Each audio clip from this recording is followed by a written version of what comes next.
times in the history of our civilization, the introduction of a new thought has brought skepticism, even ridicule. Despite this, there always has remained the duty and inalienable right to tell the people the truth. The motion picture you are about to see is true. It is not fiction. Much of the information in it has never been told. You will see it here for the first time. On July 29, 1952, at the Pentagon, a press conference was held. This is the actual official transcript of that conference. Among those participating were Major General Roger M. Ramey, Director of Operations, USAF, Colonel Donald L. Bauer, Technical Analysis Division, Air Technical Intelligence Center, and Captain Edward J. Ruppelt, Aerial Phenomenon Branch, Air Technical Intelligence Center. This is Major General John A. Samford, Director of Intelligence, United States Air Force, who conducted the conference. Why was the conference held? It all began with an incident which occurred in 1947. On the afternoon of June 24th of that year, Kenneth Arnold made the first report on flying saucers. On this day, Arnold took off from Chehalis, Washington, and flew toward the Rainier Plateau at an elevation between 9,000 and 10,000 feet. Over Mineral, Washington, he observed a formation of very bright objects to the north. He radioed ahead that they appeared to be close to the mountaintops and traveling at tremendous speed. When Arnold came in for a landing at Pendleton, airport personnel and the local press were waiting for him.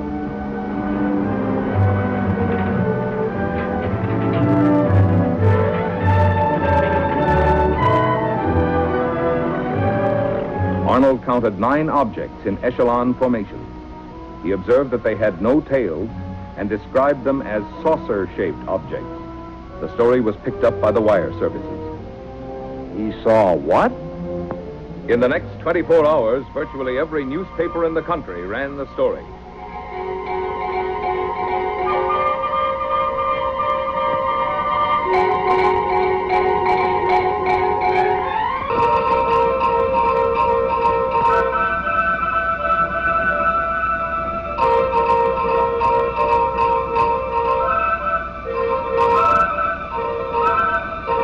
The Arnold report precipitated an avalanche of sightings from cities, towns, villages, from every section of the country.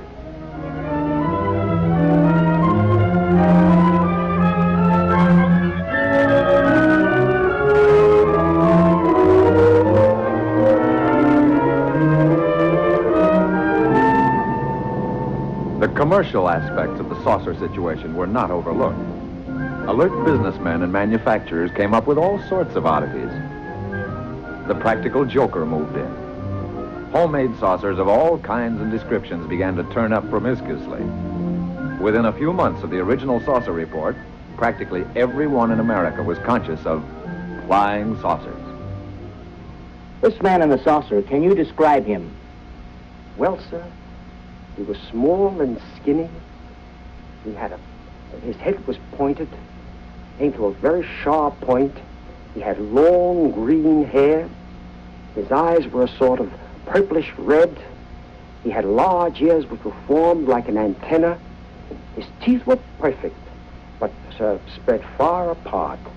And I noticed, too, a jacket of some sort of spun glass and bright red metallic hue. You say this all took place in a few seconds. Mr. Nagelschmidt, can you tell me what color tie I'm wearing? I'm sorry, sir. I didn't notice. You mean to say you can remember everything about this man from the spaceship, his hair, the color of his eyes, the clothing he was wearing, and yet, after all this time, you can't tell me the color of my tie? But you didn't come out of a flying saucer. Then, at approximately 1400 on January 7th, 1948, the Kentucky State Police reported to the Fort Knox Military Police that they had sighted an unusual aircraft or object flying through the air, circular in appearance, approximately 200 to 300 feet in diameter, moving westward. The Provost Marshal at Fort Knox called the commanding officer at Godman Air Force Base. call flight service at Wright Field. Determine if they have any experimental aircraft in our area. We have a report of an unidentified aircraft south of the field. It was about 13:15 when the tower controller in the Godman Tower received his instructions from the commanding officer. Right, Patterson? The PFC continued giving routine instructions to a light plane which was practicing takeoffs and landings. Right, sir. Captain Hopper, Flight Service. Flight service is a clearinghouse. The positions of all military planes are carefully plotted so a minute-to-minute check may be made on their position, course, altitude, and speed. Flight Service to Godman Tower. We have no experimental aircraft in that area. However, we do have a B-29 and an A-26 on photo mission in that area. In the meantime, Lieutenant Cowan, the AACS, and the operations officer had arrived in the tower. They were joined by the intelligence officer and the executive officer. Upon hearing the information from Flight Service, the executive officer called Colonel Hicks, the commanding officer.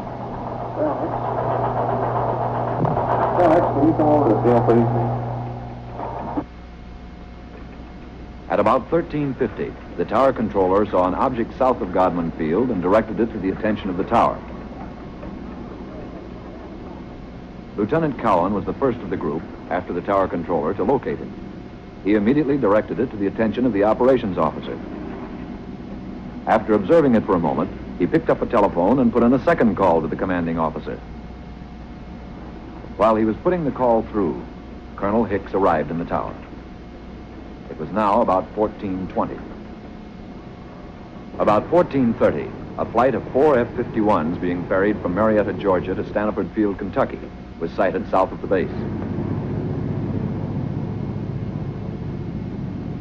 The commanding officer issued an order to contact the flight leader. Channel B and find out who's leading the flight. Godman Tower to leader of Flight 451. Godman Tower to leader of Flight 451. Come in. Captain Mantell, Flight Leader F-51 to Godman Tower. Over. Stand by for further instructions. Vector decided for the area of the unknown. Vector Mantell on a heading of 210 degrees. Godman Tower to Captain Mantell. Come in, over. Mantell to Godman Tower. Over. Godman Tower to Captain Mantell. Investigate an unidentified object in your area. Your new course 210 degrees. 210 degrees. Mantell to Godman Tower. Changing heading to 210. Go. Out.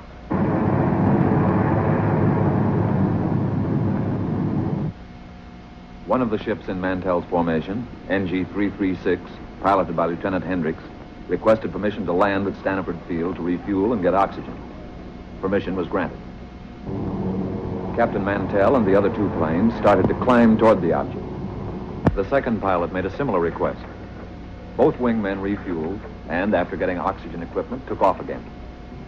Captain Mantell, flying NG-3869, continued climbing, outdistancing his wingmen. At 14:45, Mantell called the tower. Mantell to Tower. I see it. Above and ahead of me. I'm still climbing. A few moments later, one of Mantell's wingmen was heard. What the hell are we looking for? After a moment, Captain Mantell made a reply. Mantell to Tower. The object is directly ahead of and above me. Now moving at half my speed. Godman Tower to leader of Flight 451. Godman Tower to leader of Flight 451. Come in. Mantell to Tower. It appears to be a metallic object of tremendous size. The object now was in visual view of the tower personnel. Mantell to Tower. I'm trying to close in for a better look. I'll go to 20,000 feet. Shortly after this, Pilot Hammond, the remaining wingman with Mantell, called Mantell over his radio. Level off, Captain, until I've regained visual contact. The personnel in Godman Tower waited tensely for Mantell's reply, but he made no answer. A moment later, Pilot Hammond made another report to the tower. Mantell seemed to have disappeared. Mantell had apparently climbed beyond his wingman. At 15:25, the remaining wingman broke off and returned to Stanford Field. The object, which was in visual sight from the tower, as were the F-51s during the chase, disappeared at approximately 1550. The F-51s were first lost to view, and then the object went behind a cloud. Godwin Tower to Captain Mantell. Come in. Over. This is Godwin Tower to Captain Mantell. Come in. Over. At 1750, Staniford advised Godman Tower that Mantell had crashed 5 miles southwest of Franklin, Kentucky. The crash had occurred at approximately 1645. Captain Mantell was killed.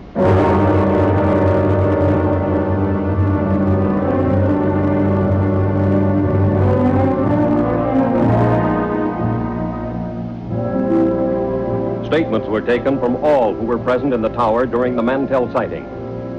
The tower controller stated, It looked silver or metallic. the intelligence officer, It appeared to be a bright silver object.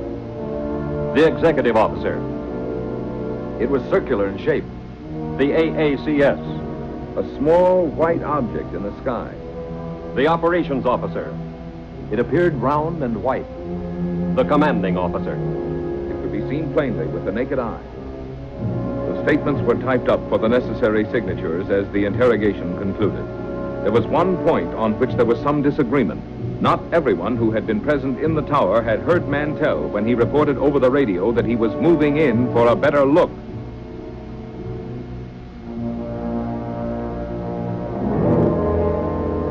The more lurid sections of the press reported that fragments of Mantell's plane were found to be radioactive. Some news sources reported that an autopsy revealed that Mantell had been killed by some kind of death ray unknown to our men of science. These reports were false. Because certain publications persisted in using a sensational approach in reporting sightings, there were increasing demands from the public for an explanation. However, the Air Force had already taken official cognizance of the flying discs. Headquarters, United States Air Forces, issued a directive for a detailed study of flying disc reports. This project received a secret classification and the code name of Sign. Department of Air Force and Department of Army letters directed all respective subordinate units to report directly to Air Materiel Command all information concerning unidentified flying objects. And so Project Sign was implemented. Trained investigators were dispatched to the exact scenes of the sighting. After thorough on-the-spot interrogations, the reports were sent on to ATIC for further analysis. Utah, Washington, Norway, Sweden, Denmark, South Korea, Ohio, New Jersey, Oregon, Philippine Islands, Louisiana, Alabama, Tennessee, Kansas, Massachusetts. As an example of the credible type of sightings reported by reputable, trained observers was the report of Captain Willis Sperry. What is your full name, Captain? Captain Willis Sperry, How long with American Airlines? 17 years. What was the date of sighting? May the 29th, 1950, And the time of sighting? 9:30 in the evening. The origin of sighting? 60 miles southwest of Washington, D.C., And the destination? Nashville, Tennessee. What was the visibility? It was unlimited, What was your altitude? 7,500 feet. Who of the crew first saw the object? The co-pilot called it to my attention as I had turned to reach for a map. The object was flying head-on at us.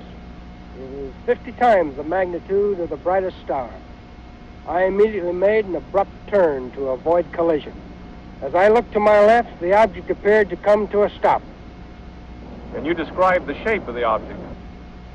It appeared as a perfectly streamlined object without wings or tail section, as it was silhouetted against the full moon. At all times, it had a brilliant, shimmering blue light in the nose. It was traveling at fantastic speed, and although it had passed off our left wingtip, it circled us in a matter of seconds and appeared off our right wing. There again, it stopped, and we watched it for several seconds. When again it started, it reversed its direction. We watched it for several more seconds until it disappeared in the east out of sight. Have you ever seen any other similar object, Captain? Never before or since.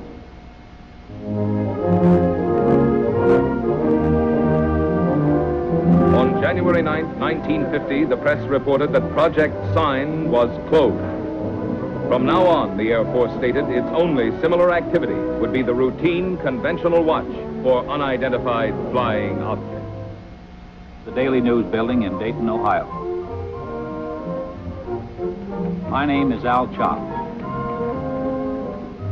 A short time after my discharge from the Marine Corps, I paid a visit to the newspaper where I had previously worked as a reporter for 5 years. Well, Al, you rascal. Glad to see you. Good to see you. Keeping yourself? The editor was a close friend, and he tried to convince me to take back my old job on the paper. He was very persuasive, but for personal reasons, it didn't interest me. Oh, but you remember the old days here. Now it's all different. 3 hours for lunch, double time for overtime, blonde copy girls. Once he realized that my mind was made up, he made another suggestion. It was due to this casual suggestion that I walked right into the middle of the flying saucer story. Ever since the Korean situation, there's a lot of activity out at Air Material Command. You could fit right in that public information officer. Who's the man to see out there? Friend of mine, Major Cross. I'll call him now. The idea appealed to me. I'd always been intensely interested in aviation. Also, I liked the idea of settling down in Dayton again. Both Dee, my wife, and I had a lot of friends there. It would be like coming home again. The editor set up an appointment for me at Air Materiel Command. This is what I wanted, but a man never knows what he's getting into. The next day, I went out to AMC and talked to the major. He seemed satisfied with my newspaper background. I was interviewed by a personnel official who filled out the necessary papers preliminary to an Air Force security check. Full name? Albert M. Chop, C-H-O-P. Age? 35.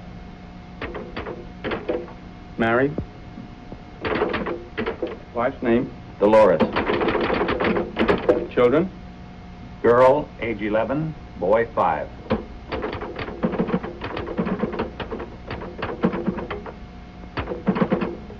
Take us to room D. Thank you. Shortly after, I went on the AMC payroll on the PIO desk. I soon shook down into the routine of the public information desk. There was a wide diversification of projects for which I wrote material. Most of it was released as newspaper copy, with an occasional article published in the magazines. I wrote a piece on a portable printing press that could be set up close to the front line.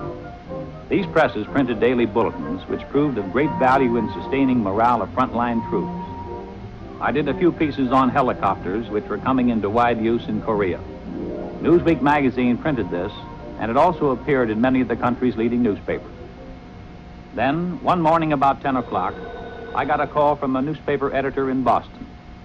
The Boston editor wanted confirmation or official information on a flying saucer report out of Sioux City, Iowa. I told the editor that Project Sign had been officially closed. He was insistent, so finally I called Air Technical Intelligence Center. No, Chop. We have no report on Sioux City or any other sighting. You people on PIO desk ought to know we've closed Project Sign. For the next couple of hours, calls came in from newspapers all over America.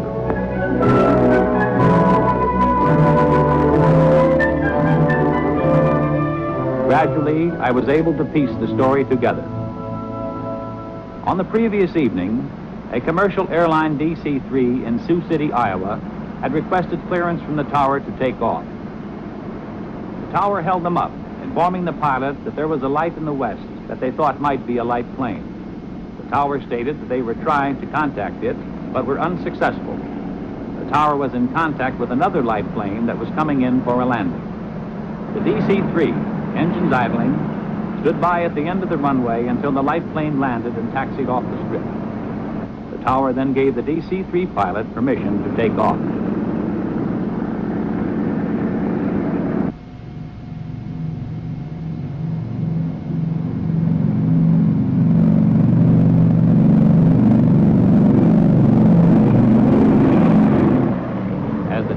debris climbed for altitude, an unidentified light suddenly closed in. This was the object that the tower unsuccessfully had tried to contact by radio. The tower observed this and radioed the DC-3, but the light had already been observed by both the pilot and co-pilot. Suddenly, the light accelerated and made a head-on pass at the plane, which swerved to avoid a collision. It zoomed past them, close to their wingtip. The pilot called the tower and described the object as a B-36 without wings. After being observed by several passengers, the object suddenly zoomed straight up and disappeared. About noon, 2 reporters came in asking for information on the Sioux City sighting. What's new on this saucer story, Al? We have nothing on it. Project Sign is closed. ATIC is no longer investigating these things. How stupid can they get? How can they drop an investigation when there are things going on like this Sioux City incident? Look, George, I don't make policy around here. I've got a job, and I take my orders just like everybody else. They insisted I make another call for verification with ATIC. I indicated to one of the reporters to pick up the extension and listen in, so he, too, could hear. Yeah, hello, Major. Al Chop. A couple of reporters here want some information on Sioux City. Look, Al, the answer is the same. The project is closed. I told you that before. Yeah, thanks, Major. You heard the man. This thing doesn't add up. Those men saw something up there. Oh, there's probably some simple explanation for it. Don't tell me you guys believe this saucer bunk. You're just sitting on a story, Al. Well, you believe what you like. But personally, I think this whole saucer business is pure, unadulterated bunk. One day, shortly after the Sioux City incident, I went over to get a story on a former German scientist.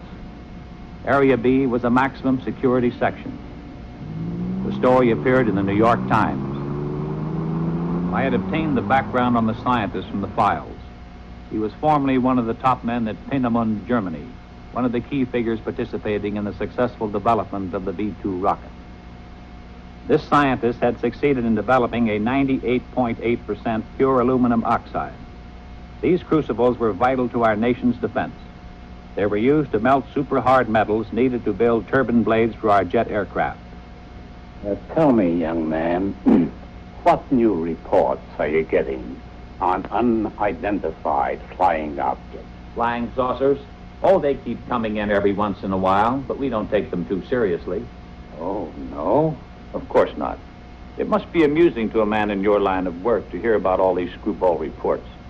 It is my firm opinion that these sightings should be investigated most meticulously. You don't believe that these flying saucers actually exist, do you? And how can you be so certain they don't, Mr. Chop? Well, I just don't believe it. Our minds should be open on all subjects. Wrong conclusions are usually the result of lack of comprehensive analysis. Of course. Well, thank you, Doctor. I won't take up any more of your time. And I'll let you read the article before I send it in. Thank you, Mr. Chop. I'll be looking forward to it.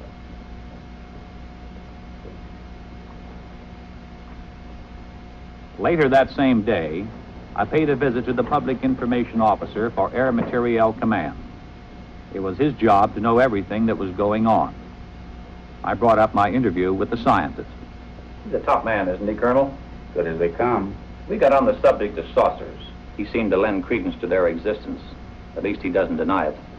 He's not alone in that opinion. I don't understand, Colonel. If a crack scientist thinks they could exist, why not the Air Force? Al, I'm going to let you in on something. Somehow security was breached on the code name Sign. Every news agency knew that Project Sign meant saucers. On top of it, we were up to our bustle in screwball reports. Serious investigation was all fouled up. The serious investigation? Then the Air Force is still investigating these sightings? We switched the code name to Project Grudge, and the investigations continued. And what have they shown? Nothing conclusive as yet. Could these saucers be some kind of a secret weapon of ours? No.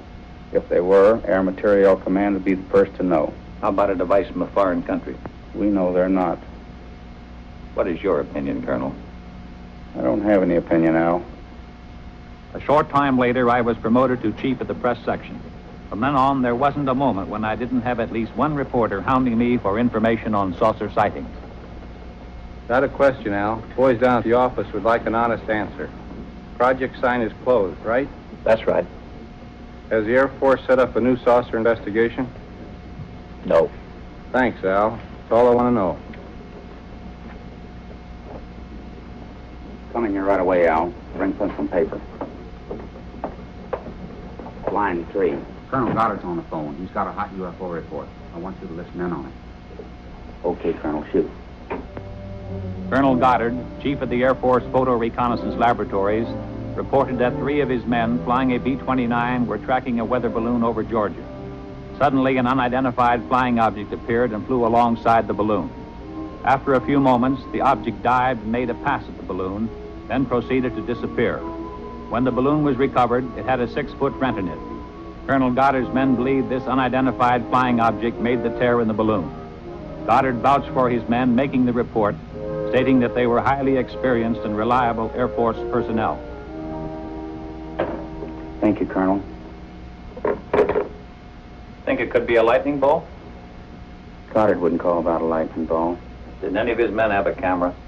No, they were tracking it with binoculars. That's something I don't get, Colonel. Wouldn't you think that somebody somewhere would have shot a picture of one of these things? Oh, we've got plenty of photographs. But the trouble with still pictures is they're too easily faked. What about a motion picture? Could that be fake? Well, trick shots are possible, but not without complicated and expensive laboratory equipment, highly skilled men. Even then, motion picture experts could easily determine fakes. That eliminates some joker faking a piece of motion picture film in his garage. It'd be practically impossible to get away with that. Well, I guess that's why you have no movies of them, Colonel.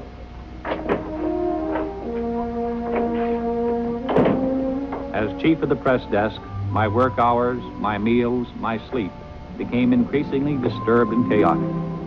I saw little of my wife and children.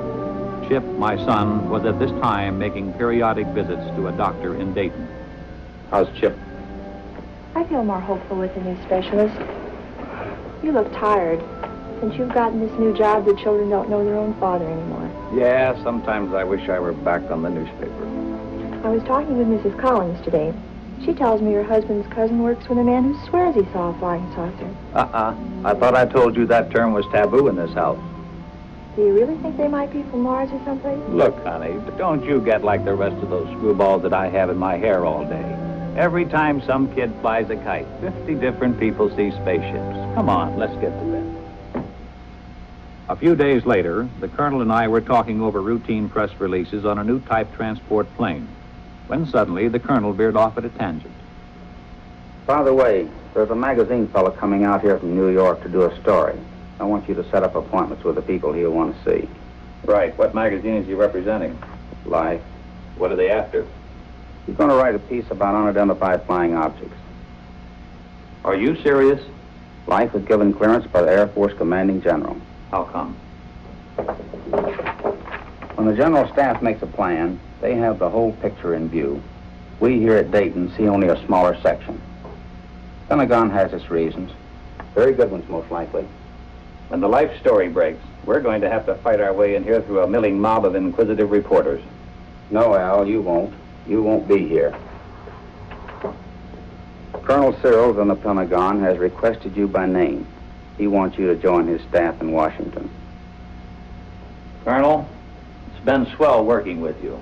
But under the circumstances, I'll be delighted to get out of here.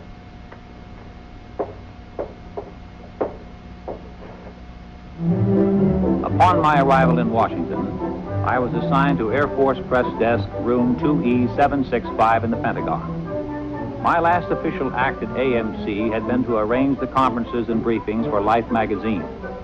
I was in Washington only a short time when Look magazine submitted the galley proofs of their saucer article to my desk.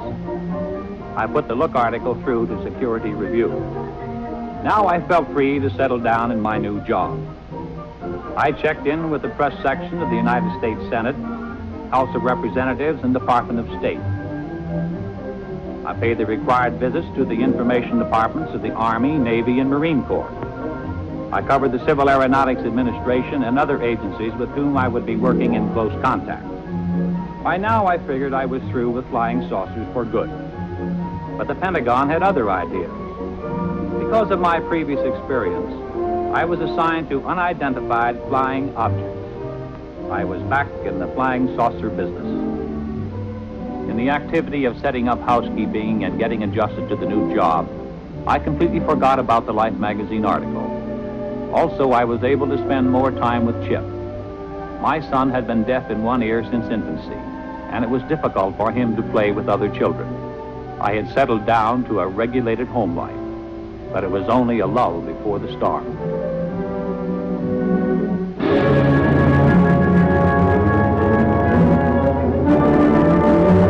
On April 7th, 1952, Life hit the newsstands with the saucer story.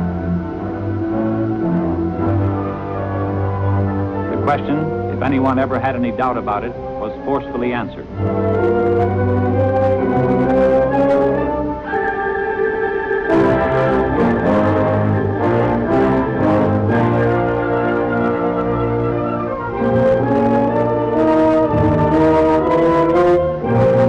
The public, America as a whole, had an intense, avid interest in the subject of flying saucers.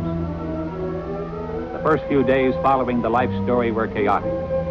Naturally, my desk was an exposed point, and I was under an incessant barrage by newsmen. Shortly after the Life story, Look's coverage of saucers hit the newsstands. Their story featured a saucer map, including a statement by the commanding general, U.S. Air Force, Hoyt Vandenberg.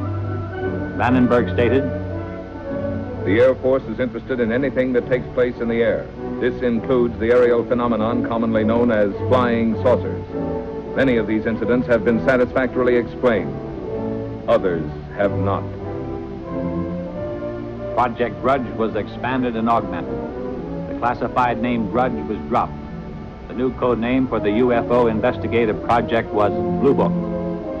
The general appointed Captain Edward J. Ruppelt of ATIC at Wright-Patterson as officer in charge of Project Blue Book. Ruppelt's department was designated as Air Phenomenon Branch, Air Technical Intelligence. At Ruppelt's disposal was a large staff of distinguished scientists, both military and civilian.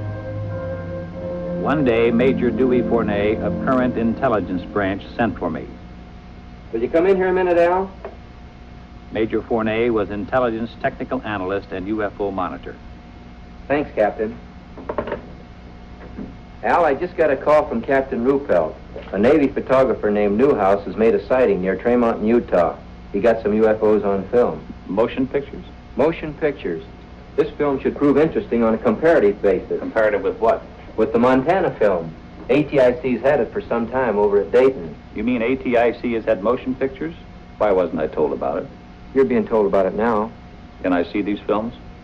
Ruppelt has the Newhouse film. It's back at Dayton being processed and analyzed. But I can show you the Montana film. This film was shot August the 15th, 1950. It was taken in Great Falls, Montana by Nick Mariana.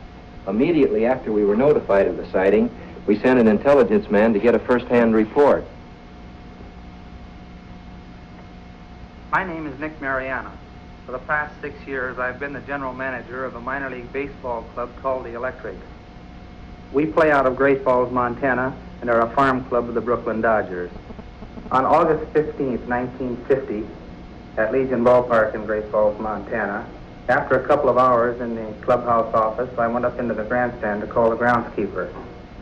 As I reached the top of the stairway, I glanced northward to the tall Anaconda Copper Company smokestack to check the direction of the wind from the white smoke.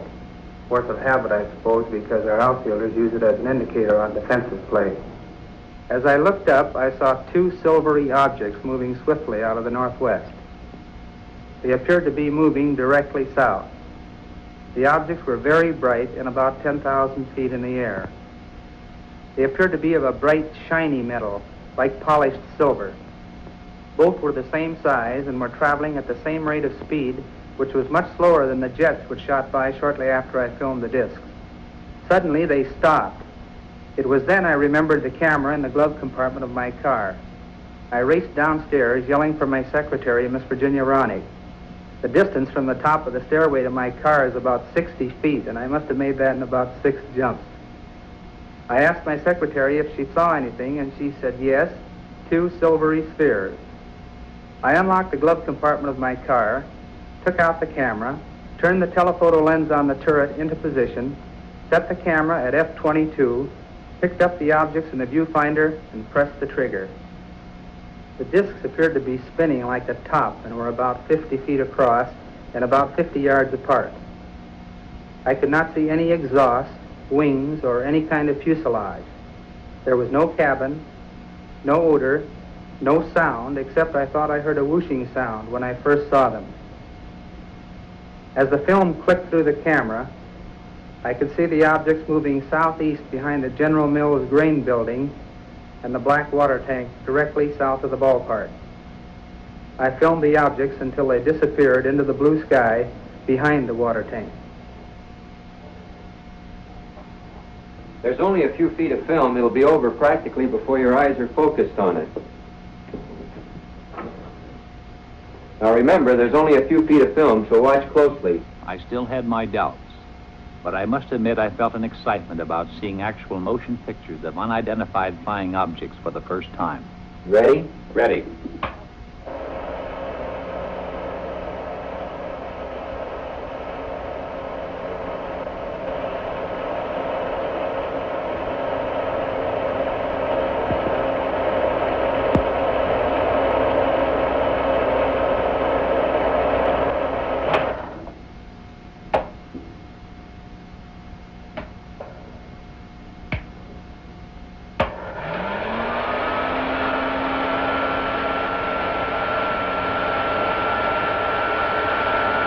What do you make of it? You saw what I saw. What's your opinion? I'll run it again.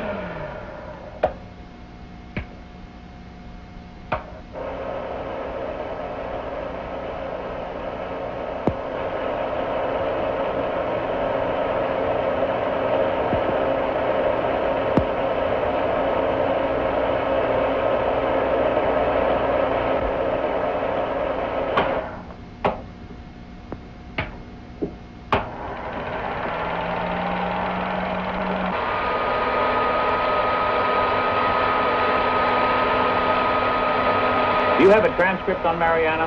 It's at Dayton. Good. Colonel Searles wants me to go to Dayton. That is, if you'll give me clearance. I'll have you cleared. It's a good idea for you to get acquainted with the history of UFOs. When you get to Dayton, you'll meet Captain Ruppelt. The 3 of us are going to be working closely from here on. Ruppelt will give you a complete briefing on Blue Book. What's the story on him? Ruppelt's an aeronautical engineer. He knows about things that fly. An excellent man to head up Project Blue Book. Okay. Once again, what's your opinion of this film? As far as I'm concerned, I'll have to classify them as unknowns. I'll run the film again, this time in slow motion.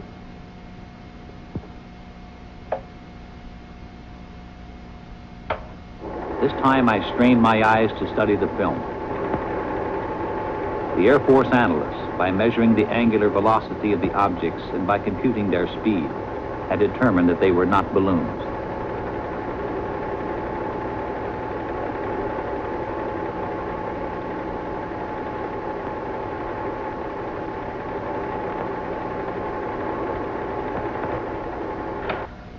Well? There was something up there in that sky. And if they were not balloons, I don't know what to think. You better get going to Dayton.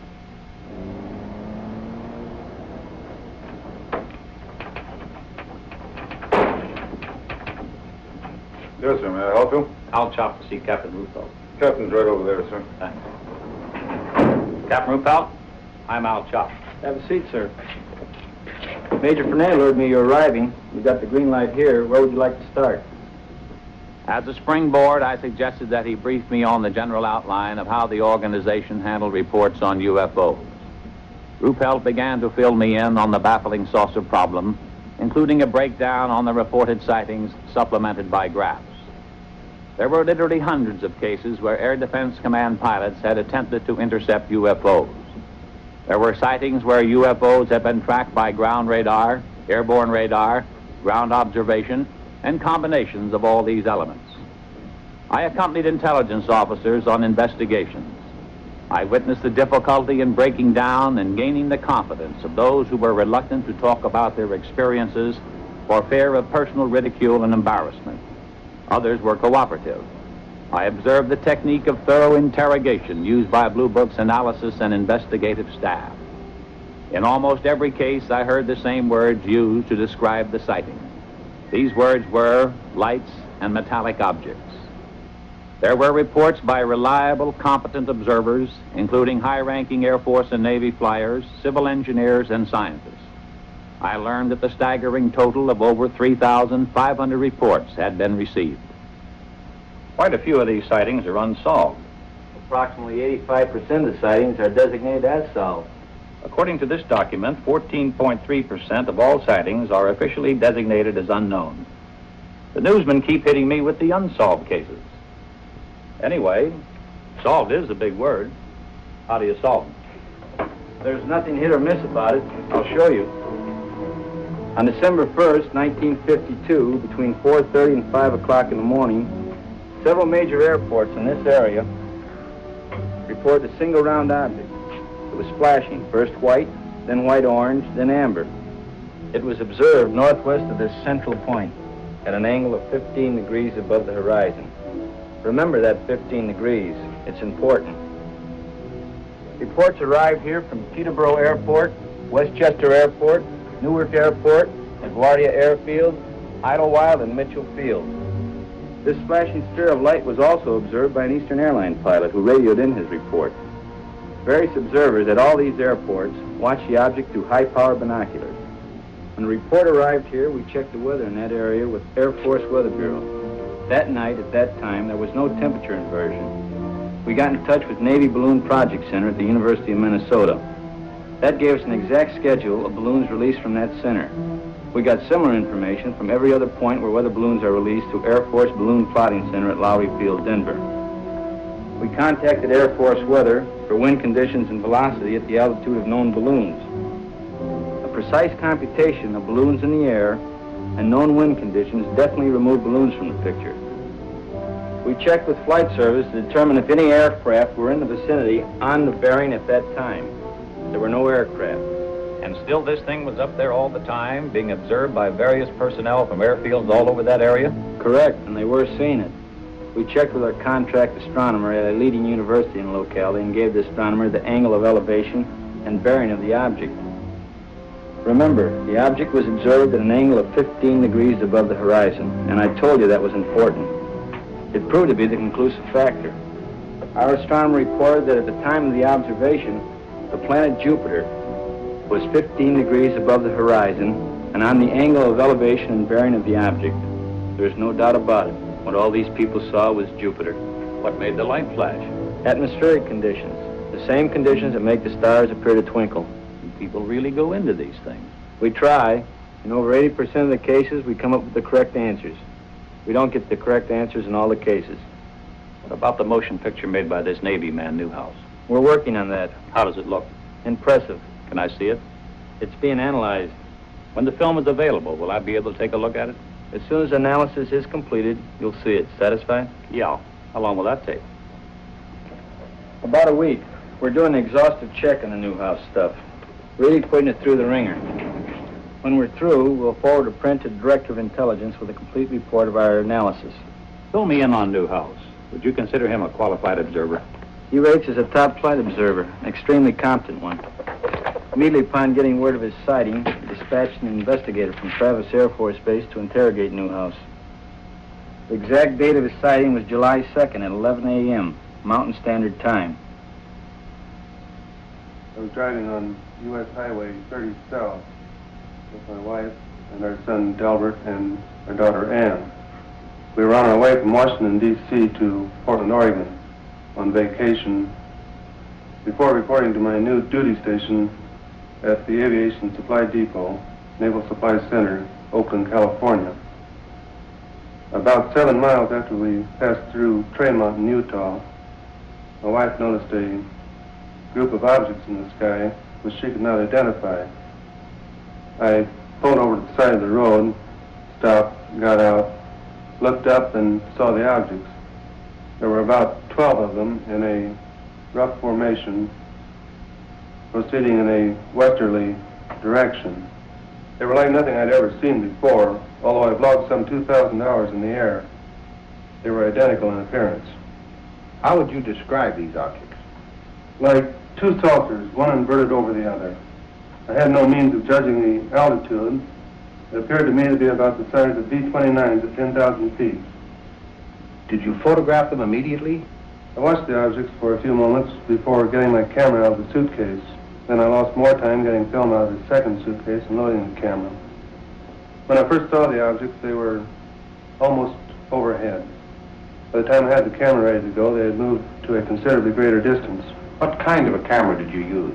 A 16-millimeter Bell & Howell, film auto loadmaster with the 3-lens turret.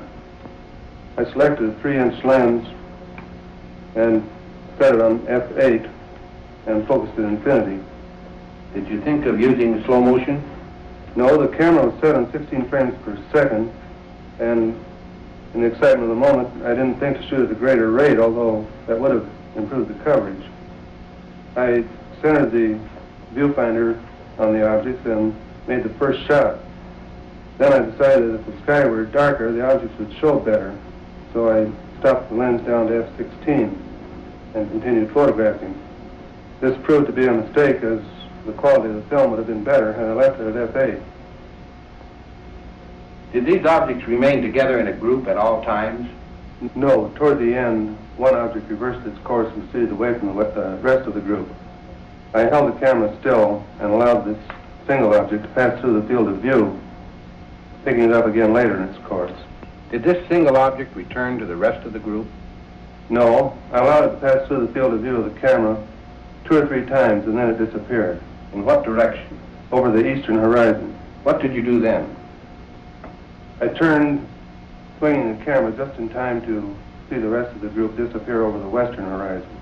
What was the weather? The weather was bright and cloudless. Visibility good? The visibility was excellent. How does this film you shot compare with what you saw with your naked eye? You have studied the film. Yes, I've studied it. I'm very disappointed. The film falls far short of showing what I saw with the naked eye, due to the delay in getting the camera started and my error in exposure. If I'd had this camera in the seat beside me, loaded and ready to go, there'd be no need for questions. The Air Force would have the answer. What is your full name, please? Delbert Clement Newhouse. And you are on active duty with the Navy? Yes, sir, I am. What is your official Navy rank? My title is Chief Photographer. I'm a commissioned warrant officer, United States Navy. How long have you been in the service? 21 years. Now, is there anything you can add to the description of these objects? They had a bright silvery color. Can you describe some particular detail? They had a metallic appearance. They seemed to be made of some kind of polished metal. The Newhouse film, as I told you, is presently under analysis. Sergeant, would you get me the Fargo case? The Fargo sighting was October 1st, 1948. A National Guard lieutenant, thank you, a National Guard lieutenant was about to land his F-51 at Fargo Airport.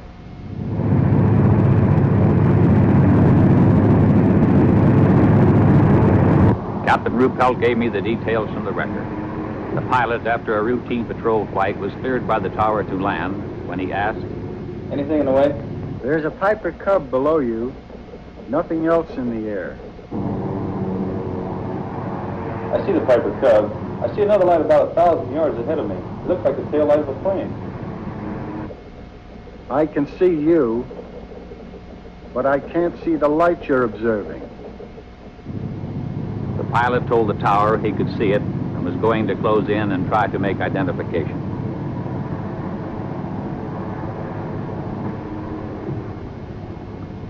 I can see it clearly now. A small white light. It keeps blinking on and off. As he approached it, the blinking light became clear and steady. Suddenly, it pulled into a sharp left bank. I think this thing is going to make a pass on the tower. "I see it now. I see it." The pilot dived on the light, and although he brought his manifold pressure up to 60 inches, he reported, "I can't seem to catch up with the thing. It's gaining altitude and just made an impossible turn, a 90-degree turn to the left. You're right. It's gaining altitude on you. And it's still in a very tight left turn. By that time, they were at 7,000 feet, when, suddenly, the light made a 90-degree right turn. It's headed straight at me. The light passed directly over your canopy at, I estimate, about 500 feet. The object suddenly shot straight into the air. The pilot followed it to 14,000 feet when his plane went into a power stall. The object disappeared. The chase had lasted approximately 27 minutes. The officer in the tower was the airport traffic controller. The lieutenant was an instructor for the French during the Second World War. He said he was sure there was an intelligence behind the movements of the lights. He stated, too, that no earthborn pilot could have withstood the G-factor inherent in the object's turns and speed without blacking out. Was there radar at the field? No, there wasn't. Too bad. Radar would have made it airtight. Not necessarily. I thought a radar return was indisputable evidence. No, it isn't. Are you a radar expert? No, I'm not, but I have one on tap. Give me extension 361. We have a team of 3 radar analysts here in Air Phenomenon Branch. I want to talk to Win Swanson. All radar reports received here pass through this radar analysis division. Swanson? I have a man here from the Pentagon. He's cleared. Wants to know about radar. Okay. Field's socked in solid with fog, but he'll take you over to GCA.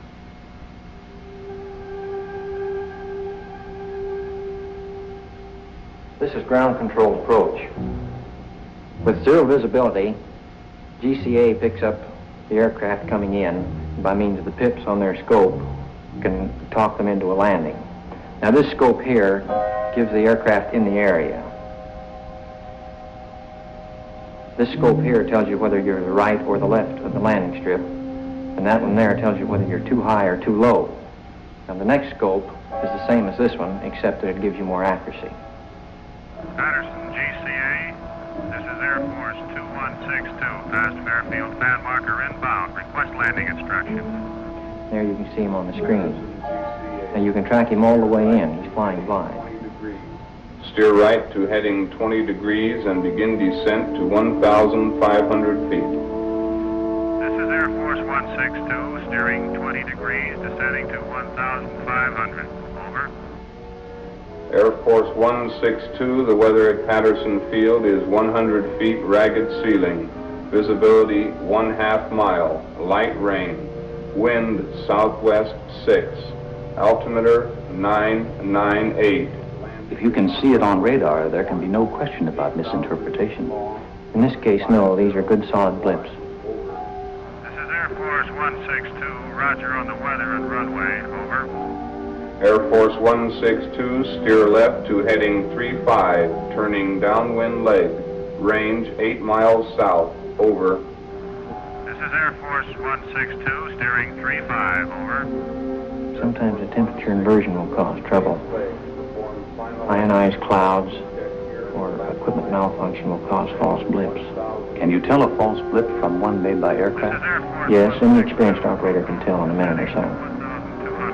Air Force 162, steer left to heading 215. This will put you on final approach. This is Air Force 162. Roger. Steering 215. Over. Air Force 162, this is your final director. How do you read me? Over. This is Air Force 162. You are loud and clear. Over. Air Force 162, roger. Your range is 7 miles. Slow aircraft to descending speed. Make final flap setting. Maintain altitude of 1,200. Heading 215. Do not acknowledge any further transmission unless unable to comply. If you do not hear GCA for any 5-second interval, climb to 1,000 feet on a heading of 125 and contact approach control. Steer right to heading 210, range 5 miles. You are now approaching glide path. Start normal rate of descent at 600 feet per minute. Entry to glide path good. Steer left to heading 212. Range 4 miles. Go above glide path 10, 15, 25 feet high. Increase your rate of descent slightly. Heading 212. Holding you on the center line. Holding 2 feet high on glide path. Check that descent. Steer right to heading of 213. Range now 3 miles. Holding glide path very well. Go below glide path 10, 20, 30 feet. Level off slightly. Steer right to heading 214. Coming back nicely to glide path. 25, 20, 15 feet low. Heading 214 as you lined up with the center line. Range 2 miles. Holding 15 feet low on glide path. Bring it up slightly. 10, 5. Now on glide path. Range 1.5 miles. Heading 214 on glide path. Steer left to heading 213 over the end of runway on center line. On glide path as you approach point of touchdown. Touchdown in 3 seconds. If you cannot see the runway, pull up and climb to 1,000 feet, heading 125.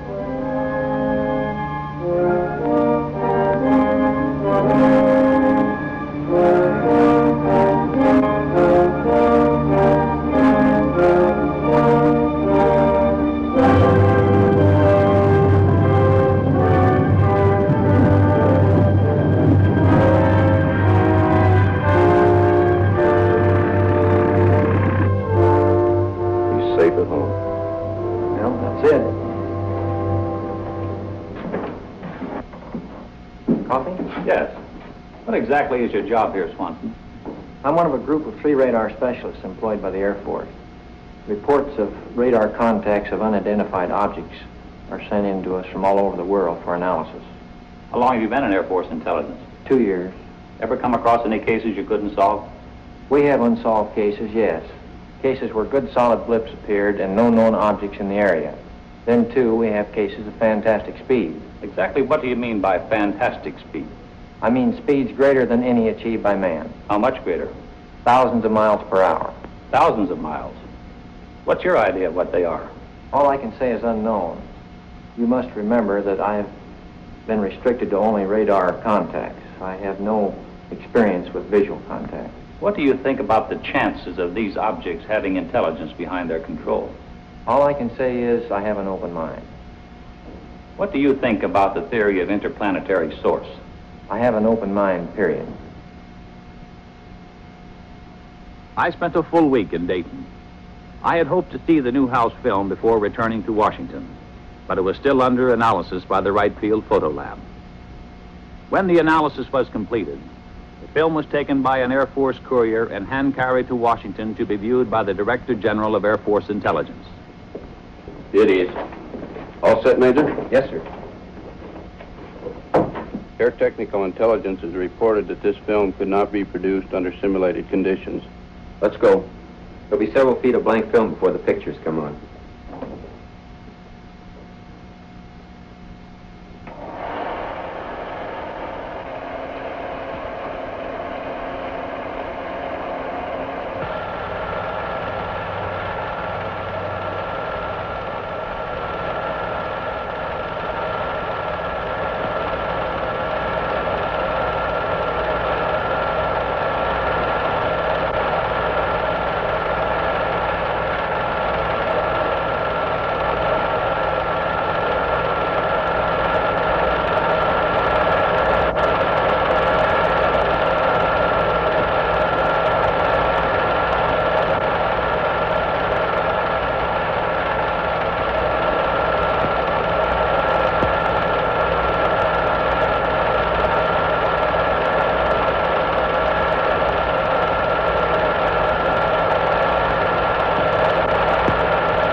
The film, as Newhouse had predicted, was in bad condition, but the chief interest was in movement, speed, and light source. After a moment, the general asked to see it again.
about that? Those were the only words spoken in the room. How about that? A few days later, Major Fournet had some news for me. We got the analysis of the Newhouse film from Air Materiel Command. What does it show? Not birds, not balloons, not aircraft, not fake. With the telephoto lens used, weather balloons within 5 miles distance could have been determined on the film. At a greater distance than 5 miles, they could not attain the speeds calculated. Within a 5-mile range, an aircraft, a 40-foot wingspan, could have been clearly determined. In excess of 5 miles, the speeds of the objects are greater than aircraft could achieve, except in a straight-line speed run. No bird is sufficiently reflective as to cause the film to react as strongly as it is done. If they're not birds, not balloons, or aircraft, and the film isn't faked, what can these things be? The official conclusion is unknowns. The Newhouse film was only the overture. A few minutes before 1 a.m., July 20th, 1952, the curtain on the first act of the Washington drama went up. The unknowns moved in for the first time over the national capital. I had always regarded myself as a man with an intuitive nose for news. So, through the first Washington sighting, while the saucers hovered over the city, I was in bed, sleeping soundly through it all. When I reached my desk that morning, we were flooded with newspaper queries. Telephones were jangling throughout the day. Irate editors from all over the country were insistently demanding more specific information.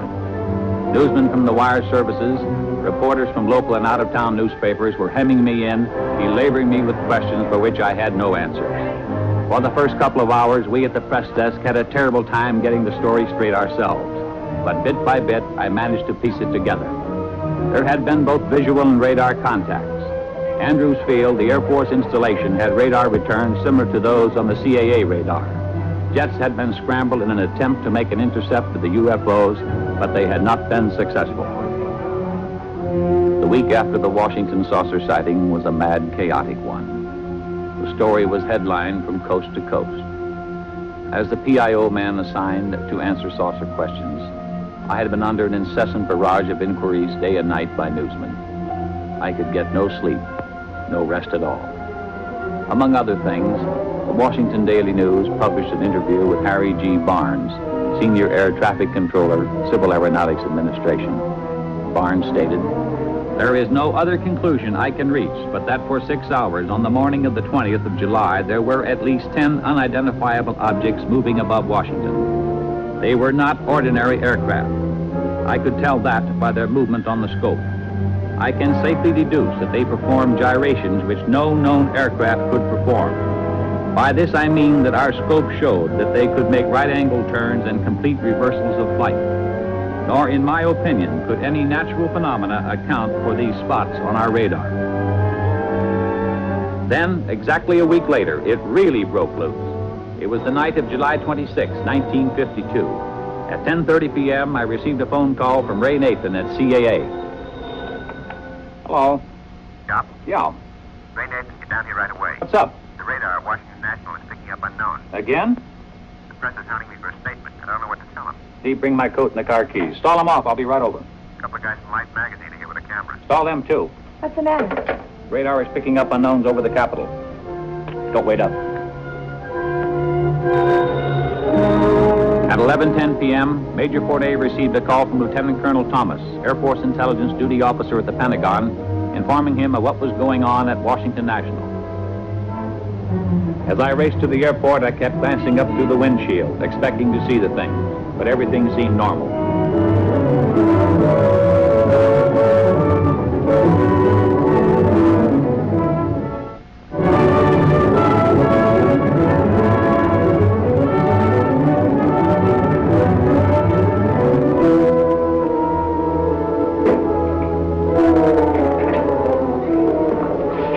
I'm glad to see you. They tell us we need your okay to get into the radar room. You can't get in, boys. I'm sorry. We want some pictures of that scope, Al. You can't photograph the scope. Why not?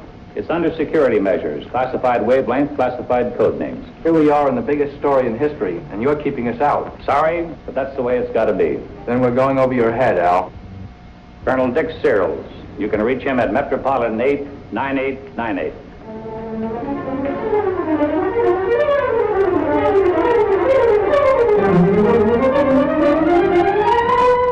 Another one. Look at them go. One of them is an airline. It's a slightly different shape. Did you alert the Air Force? I called Air Defense Command. What'd they say? They're scrambling a couple of jets. Same as last week? Uh-huh. Could this be caused by temperature inversion? Inversion? That isn't inversion, and it's different than the ground clutter we pick up. Did you call the Air Force Command Post at Pentagon? No, we work through Filter Center. I'd better call them.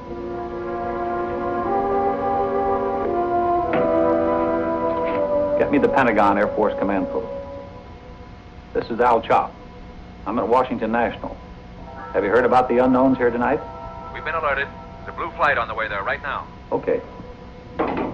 Washington Control to Flight 639, come in. Flight 639 to Washington Control, over. Washington Control to Flight 639, you're approaching traffic on your left. Can you see it? Over. Andrews Tower to Washington Control. We show an unknown just to the left of Flight 639. Flight 639 to Washington Control. We can see that traffic on our left, over. Washington Control to Flight 639, what does the traffic look like? Over.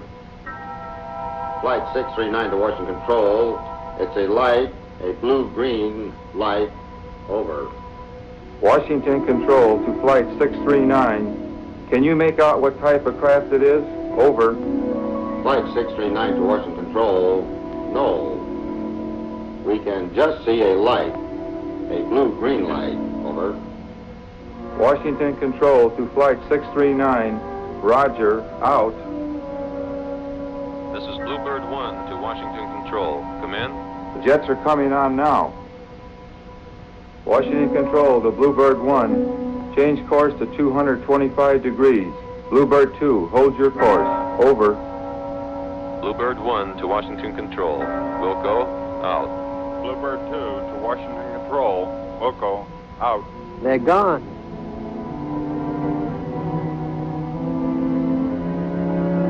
Andrews Tower to Washington Control. All our unknowns vanished shortly after the jets appeared. Do you still have any of the unknowns? Over. Washington Control to Andrews Tower. The same thing happened here. Out. Washington Control to Bluebird 1. All the unknowns have disappeared. Say those returns are the same as those you got last week? The same as last week. At this point, Major Fournet arrived with a Navy electronics intelligence officer. Gone? Like that. As soon as the jets came on the scope, the unknowns left. Bluebird 1 to Washington Control. We're going back to the base and refuel. Can't see anything around up here. Visibility is good. Over. Washington Control to Bluebird 1. Roger. Out. Were they good returns? Good returns. Has the set been checked for malfunctions? The radar equipment is in perfect operating order. They're back. Andrews Tower to Washington Control. They're back. Just as the jets left our scope. They dropped back in again out of nowhere. You got them? Over. Those blips are solid. They're good and solid. Washington Control to Andrews Tower. Same thing happened here. Give me the Pentagon command post. They're all over the scope. 2 in the northeast quadrant, 4 in southeast quadrant, 3 in southwest quadrant, 3 in northwest quadrant. Over. This is Major Fournet calling from Washington Control. Radar is picking up 14 unknowns again. The chief controller tells me the unknowns disappeared from the scope as soon as the jets came in and were picked up again when the jets left.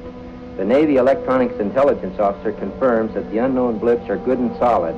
I recommend a couple of more jets be sent up immediately to investigate. Yes, sir.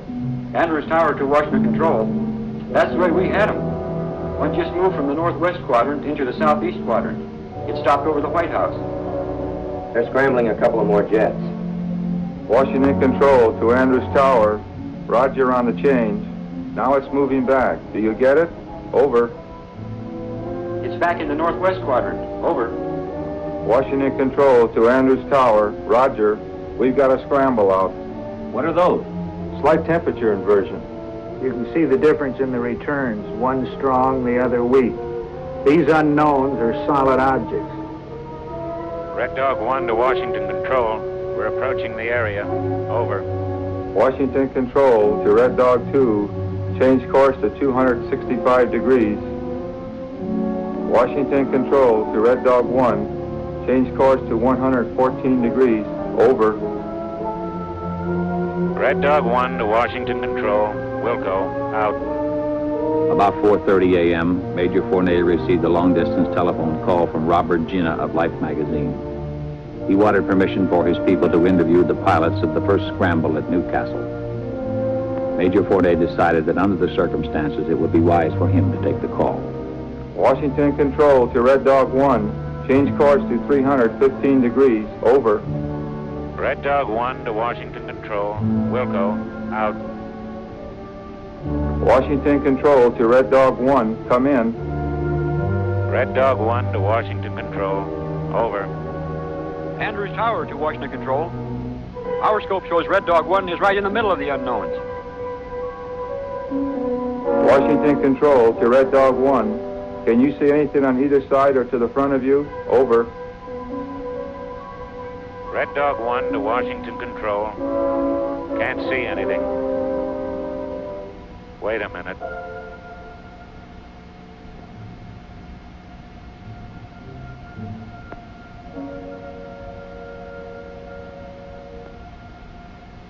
I see him.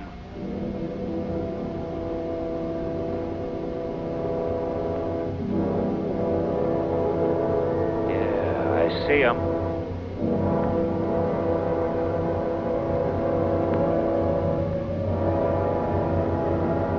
They're all around me.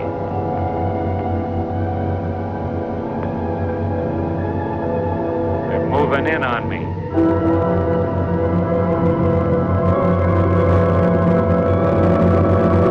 They're coming closer.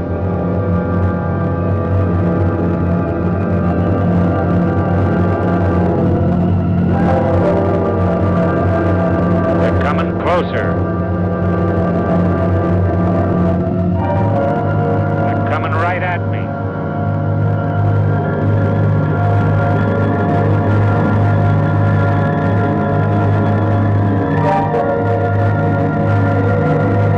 Hold it.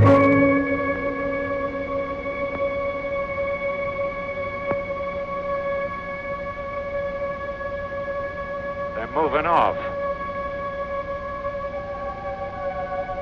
I'm at maximum speed. They're going away.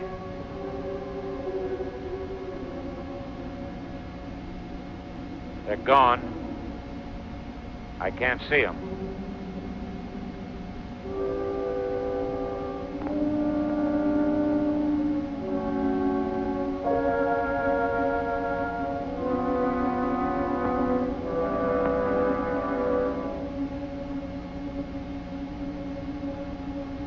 Red Dog 1 to Washington Control. I've been given permission to return to base. Over. Washington Control to Red Dog 1. Roger. Out. At 6 a.m. that same morning, I called Lieutenant William Patterson, the pilot of Red Dog 1, who had made visual contact with the unknowns. He could add nothing more to what he had reported to us over the intercom.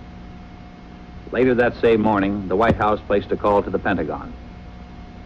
Captain Ruppelt, who had flown in from Wright-Patterson and who was only beginning his analysis of the sighting, got the call from the White House. Yes, sir. It appears to have been caused by temperature inversion. Yes, sir. We've had cases where radar blips have been caused by temperature inversion. This was Captain Ruppelt's report to President Truman. But Captain Ruppelt had not been present at the Washington sighting. It wasn't until later that he learned there had been both visual and radar contact with the unknowns on that night. On Monday morning, an avalanche of calls from newspapers throughout the nation jammed the trunk lines at the Pentagon. The relentless pressure continued.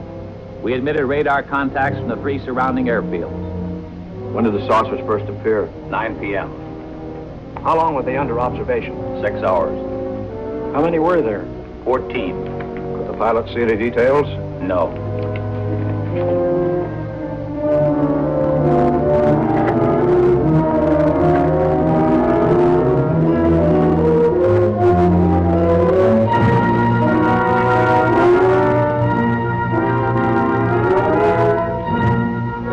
In an interview which appeared in the Washington Times-Herald, Lieutenant Patterson, pilot of Red Dog 1, said he concentrated on one of the bright lights, but it outran him. I tried to make contact with the bogies below 1,000 feet, Patterson said. I saw several bright lights. I chased a single bright light. I was at my maximum speed. I ceased chasing it because I saw no chance of overtaking it. Under the insistent demands from the nation's press and the accumulating pressure of the public, the Chief of Staff set up a press conference at the Pentagon. I was present when General Sanford spoke for the newsreel cameras. The Air Force interest in this problem has been due to our feeling of an obligation to identify and analyze to the best of our ability anything in the air that may have the possibility of threat or menace to the United States. In pursuit of this obligation, since 1947, we have received and analyzed between 1,000 and 2,000 reports that have come to us from all kinds of sources. Of this great mass of reports, we have been able adequately to explain the great bulk of them, explain them to our own satisfaction. We've been able to explain them as hoaxes, as erroneously identified friendly aircraft, as meteorological or electronic phenomena, or as light aberrations. However, there have been a certain percentage of this volume of reports that have been made by credible observers of relatively incredible things. It is this group of observations that we now are attempting to resolve. We have, as of date, come to only one firm conclusion with respect to this remaining percentage, and that is that it does not contain any pattern of purpose or of consistency that we can relate with to any conceivable threat to the United States. We can say that the recent sightings are in no way connected with any secret development by any agency of the United States. When I left the Pentagon that evening, General Sanford's words kept running through my mind. Credible observers of relatively incredible things.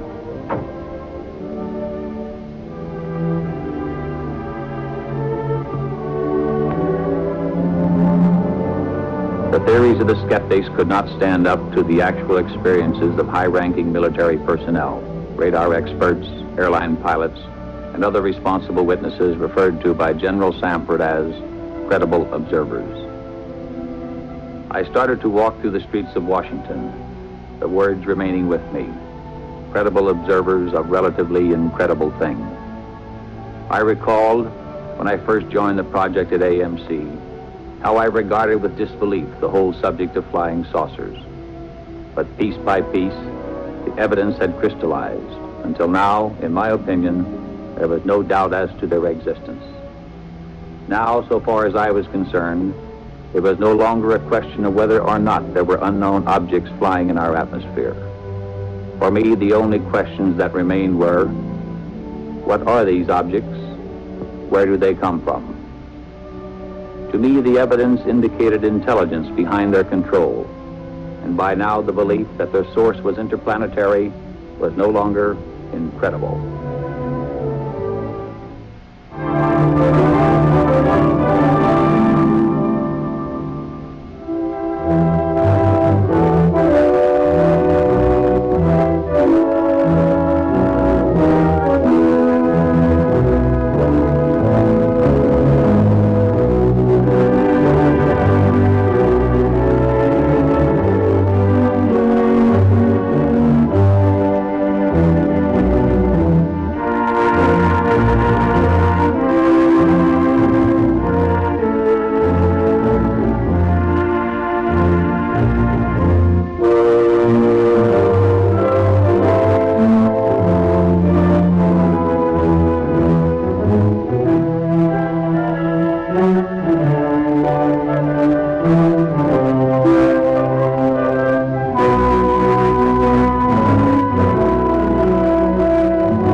the Montana film, projected exactly as it was photographed.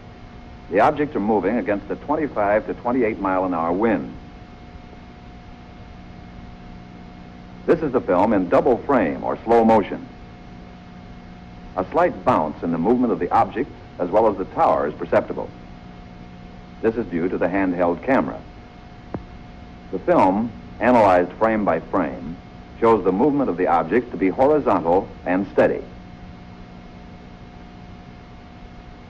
We will now vary the action and size of the objects and also stop the action from time to time for your study. We have just made a jump cut in the film to an enlarged size and reversed the action.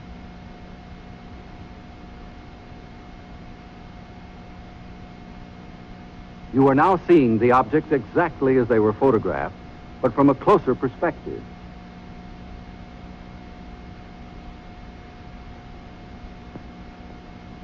Analysis reveals that the objects are not balloons, nor any kind of known aircraft. The images are very different from those produced by any kind of birds at any distance. The shape, brightness, speed, rectilinear path, steady motion, and separation rule out various forms of optical atmospheric mirages or cloud reflections. Comprehensive analysis has eliminated meteors and other known natural phenomena. The possibility of airplane reflection has been carefully studied and ruled out. This is the Utah film as it was originally photographed. The image structure and maneuvers definitely eliminate any kind of known aircraft. This is where Chief Photographer Newhouse, in his excitement, changed exposure. He believed that by changing density and giving the film more contrast, he could clarify the object. The single object that reversed its course. The bounce is due to handheld camera. Now we study the action of one section of the film. We stop the action. We move in. Within a 5-mile range, aircraft could be determined. In excess of 5 miles, the speeds are greater than aircraft can achieve, except in straight-line speed runs. The movement here follows an elliptical or circular pattern. Microscopic examination reveals that the objects are well focused. Their size varies from 1/6 to 1/10 the size of the moon as it appears to the naked eye. Their form is circular and sometimes elliptical. This fits the commonly used flying saucer description. Observe the object in the upper left corner. We move in to study the action. The object upper left will go out of frame on widescreen projection.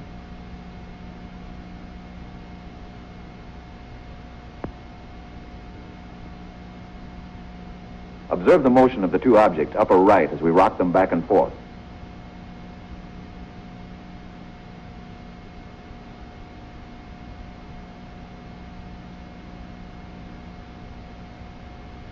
Now we move over and up on the frame to make a closer study of the object in the upper left corner.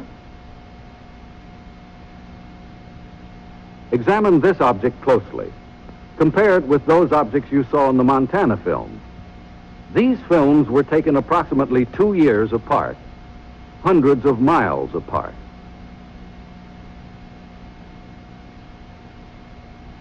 We drop back to the original perspective and resume. Now the section of the film where photographer Newhouse changed exposure.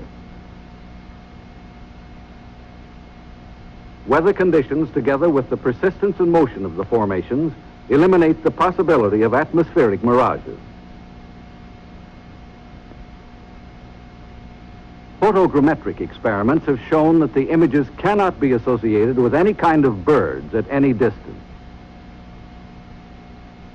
Stop. Now forward again.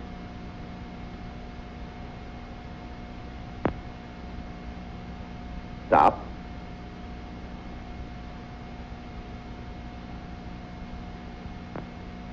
We We drop back to original perspective.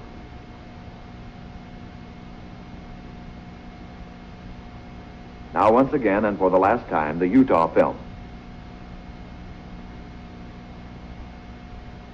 The objects cannot be associated with any known balloon observations. For the last time, the Montana film.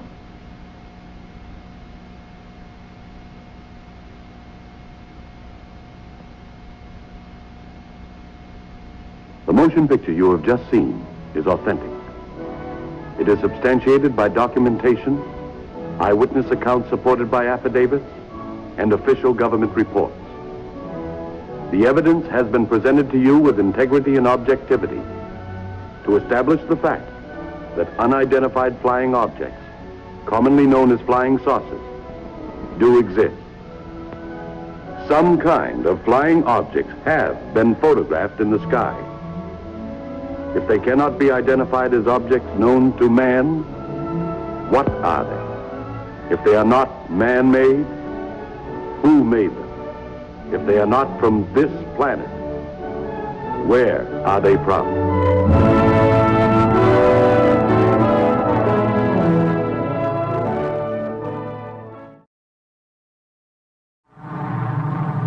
This is a C-124, the largest transport plane in the Air Force. It's no picnic flying a payload over country like this. And when ice fog moves in over those mountains, then you're heading for trouble. Enter GCA, Ground Control Approach, the eyes of the Air Force, guiding planes to safety in bad weather situations. Every precaution is taken, including an emergency standby generator. Oh, ice fog's really socking in now. 51054, I have you in radar contact. Ceiling is 0. Visibility 1/16 of a mile with ice fog over. Roger, understand the weather. The ice fog up here is pretty bad. Let's make it good the first time, over. Perform your final cockpit check. Your gear down and locked, over. Roger, cockpit check completed. Gear down and locked, 5-4. Roger, 51054, your final controller. This is what the boys in the Arctic call a hairy situation. Our C-124 is flying totally blind through a treacherous ice-fogged mountain range, completely dependent upon GCA for its safe landing. Roger, your heading is 235. You're correcting over to the on course nicely. Your heading is 235. Now right, 3 degrees, heading 238. Stand by. Power failure. All contact with plane lost. The switch is turned on. The standby emergency generator, dependent on battery power, springs into instant action. The life-saving signal is resumed. 5 miles east of the field. Continue heading 240 at 2,000, over. Roger, nice approach, going tower frequency. Your heading is 238. You're now over touchdown point. Take over, complete your landing. Roger. We're home. Another Air Force mission accomplished. No sweat, thanks to GCA. Once the C-124 is safely down, the ground crew rolls out to greet her. Tractors, tow trucks, forklifts, and tankers, all dependent on battery power, gather around the giant bird to unload and service her. Fresh power, dependable power is needed here. Absolutely fresh power, like the Delco dry charge battery. None of its vital power can waste away because this battery comes bone dry. Only when fluid is added does a Delco dry charge battery come to life. Ready for fast starts, dependable performance anywhere, under all conditions. When it's time to replace, make sure you get all the power you pay for. Power that can't get old before it's sold. Delco dry charge battery, made by the Delco Remy division of General Motors. Delco, available through the United Motors system and its independent.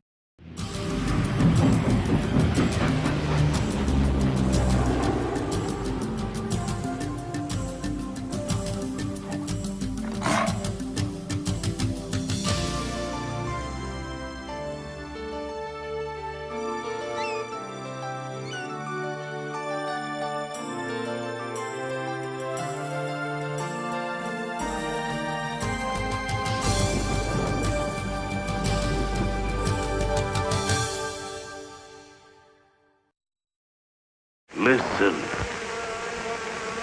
Do you hear? It's coming back. Flying saucers have invaded our planet. Washington, London, Paris, Moscow are key targets. The whole world is under attack. Can it survive?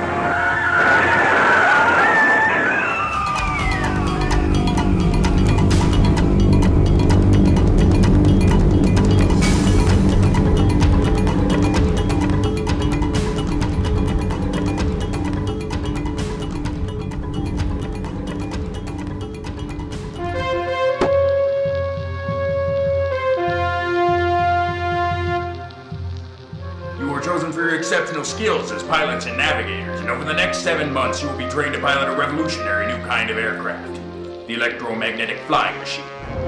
As this footage illustrates, they can quite literally fly circles around any airplane. Then we hit the mother lode when we discovered Das Kugelwerk's ball bearing factory.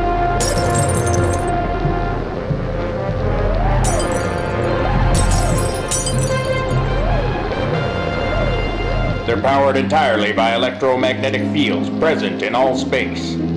There are no special effects or trick photography here, just modern aircraft at work.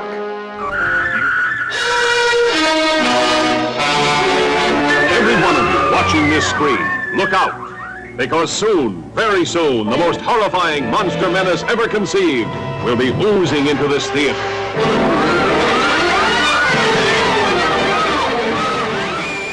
Let's all go to the lobby.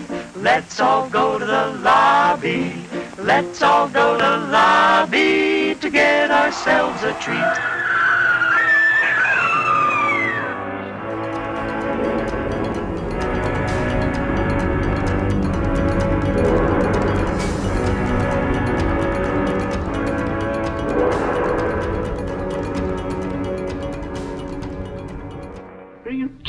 Real juicy, but it's really... Hey, how about a nice Hawaiian punch? Sure.